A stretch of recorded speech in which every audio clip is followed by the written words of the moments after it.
রবীন্দ্র বিশ্ববিদ্যালয়ে গুচ্ছভুক্ত বিশ্ববিদ্যালয়সমূহের বি ইউনিটের ভর্তি পরীক্ষা অনুষ্ঠিত হয়েছে।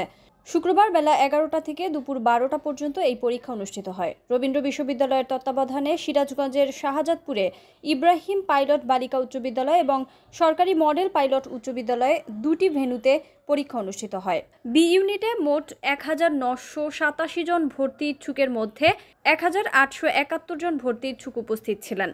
উপস্থিতির হার ছিল 94.16%। ভর্তি পরীক্ষার্থীদের সার্বিক সহযোগিতায় রবীন্দ্র বিশ্ববিদ্যালয়ের বিভিন্ন বিভাগের শিক্ষার্থী, বিভিন্ন ছাত্র সংগঠন ও ক্লাব নিয়োজিত ছিল। এছাড়াও যে কোনো অপ্রীতিকর ঘটনা এড়াতে বিশ্ববিদ্যালয়ের প্রক্টরিয়াল টিম, পুলিশ ও আইনশৃঙ্খলা বাহিনী এবং বিশ্ববিদ্যালয়ের মেডিকেল টিম নিয়োজিত ছিল। দেশের বিভিন্ন প্রান্ত থেকে পরীক্ষা দিতে আসা শিক্ষার্থীরা বলেন, অত্যন্ত সুশৃঙ্খল পরিবেশে আমরা পরীক্ষা দিতে পেরেছি। এখানে সবাই আন্তরিক। পরীক্ষা কেন্দ্রে প্রবেশ পর্যন্ত বিশ্ববিদ্যালয়ের শিক্ষক ও শিক্ষার্থীরা নানাভাবে সহযোগিতা করেছেন। এছাড়াও চিকিৎসা সেবা প্রদানের লক্ষ্যে আমরা বিশ্ববিদ্যালয়ের মেডিকেল টিমও দেখতে পেলাম।